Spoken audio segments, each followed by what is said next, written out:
সম্মানিত আজকের এই খেয়াঘাট এলাকার সর্বস্তরের জনসাধারণ,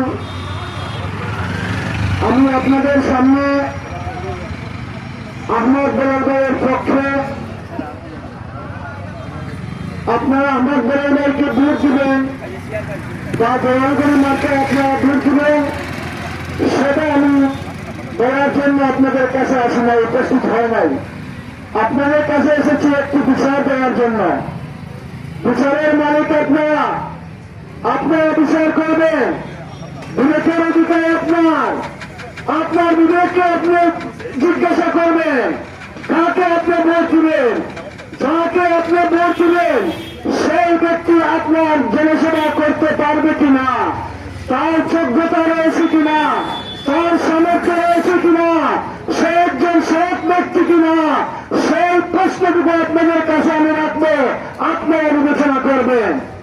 সংগ্রামী উপস্থিতি, আপনারা জানেন এই বাংলাদেশে 26 জুলাই অভ্যুত্থানের পর একটি নির্বাচন, সেই নির্বাচনের ঘোষণা করা হয়েছে আগামী 12 ফেব্রুয়ারি। সেই নির্বাচনকে সামনে রেখে এদেশের তৌহিদ জনতা, এদেশের ইসলাম প্রিয় জনতা, এদেশের সর্বশ্রেণীর আলিম উলামা সকলে মিলে জাতির সাধারণ মানুষের কাছে ইসলামের পক্ষে একটি ভোটের বাক্স দেওয়া যায় সেই ব্যবস্থা করার জন্য এই দেশের আলিম উলামা 11 দলীয় জোট গঠন করেছিলেন। আপনারা মনোযোগ দিয়ে শুনবেন।